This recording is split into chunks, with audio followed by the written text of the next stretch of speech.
SSC নবম দশমে শূন্য পদের সংখ্যা 23,212।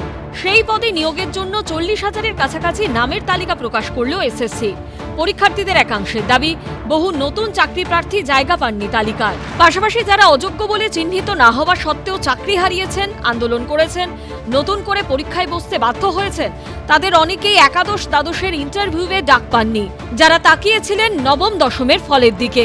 তবে নবম দশমের তালিকাতেও অনেকের নাম নেই। তাদের এবার কি হবে? আজকের দিনে মাননীয় মুখ্যমন্ত্রী, উচ্চশিক্ষামন্ত্রী শ্রীমান ব্রাত্য বসু মহোদয় এবং এসএসসির মাননীয় চেয়ারম্যান, আপনাদের উদ্দেশ্যে বিনয়ের সাথে জানাচ্ছি, এসএসসি 2016 প্যানেলের একজন যোগ্য শিক্ষককেও বঞ্চিত করা চলবে না। আমরা বাস্তবিক অর্থে বলছি, আমার শেষ পর্যায়ে চলে এসেছি দেয়ালের। আমরা আত্মত্যাগের জন্য ঝাঁপিয়ে পড়ব। শিক্ষামন্ত্রীর আশ্বাস, বিষয়টি সরকার সহানুভূতির সঙ্গে বিবেচনা করবে। যে সমন্বয় মুষ্টিমেয় কিছু বাকি থাকবে, সেটা নিয়ে আমার সঙ্গে মুখ্যমন্ত্রীর এক প্রস্থ আলাপ আলোচনা হয়েছে এবং মুখ্যমন্ত্রী তাদের ব্যাপারে যথেষ্ট কনসার্ন।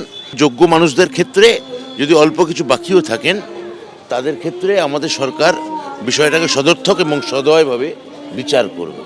নিয়োগ দুর্নীতি নিয়ে যখন মামলা আদালতে গড়ায়, তখন বারবার এসএসসিকে চাল থেকে কাকর আলাদা করতে বলে কলকাতা হাইকোর্ট থেকে সুপ্রিম কোর্ট, অর্থাৎ যোগ্য এবং অযোগ্য প্রার্থীদের আলাদা করতে বলে আদালত। কিন্তু এসএসসি তা করতে পারেনি। শেষ অবধি গোটা প্যানেলই বাতিল করে দেয় সুপ্রিম কোর্ট। বেশ কয়েক বছর চাকরি করার পর অযোগ্যদের সঙ্গে চাকরি হারান, অযোগ্য বলে চিহ্নিত নন এমন হাজার হাজার শিক্ষক শিক্ষিকা। যোগ্যদের চাকরি করা অত্যন্ত অন্যায় হবে। মুখ্যমন্ত্রীর কাছেও অ্যাজ ওয়েল অ্যাজ আবেদন, এবং আপনাদের মাধ্যমে আমাদের বিনয়ের সাথে আবেদন, মাননীয় মুখ্যমন্ত্রী, এখনও সময় আছে, আপনি আমাদের সাথে আলোচনায় বসুন, আমাদের সাথে আলোচনায় বসুন।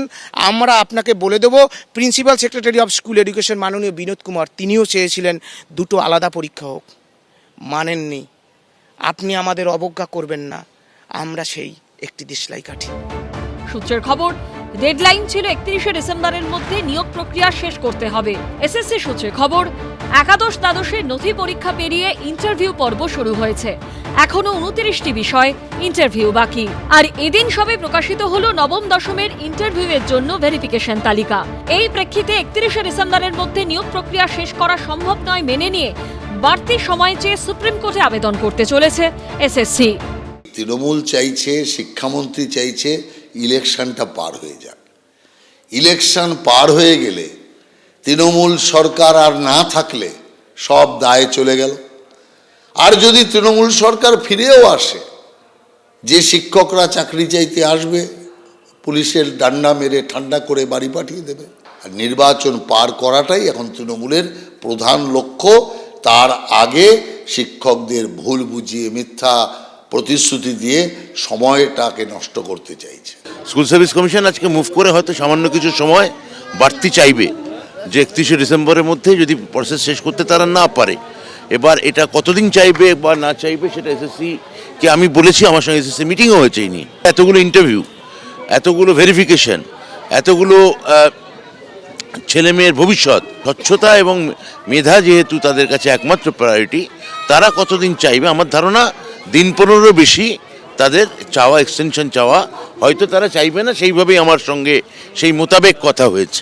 সূত্রের খবর, একাদশ দ্বাদশের নিয়োগ প্রক্রিয়া শেষ করতে 15 দিন এবং নবম দশমে 3 মাস সময় চাইছে এসএসসি। কৃষ্ণেন্দু অধিকারী ও শিবাশিস মৌলিকের রিপোর্ট, এবিপি আনন্দ, কলকাতা।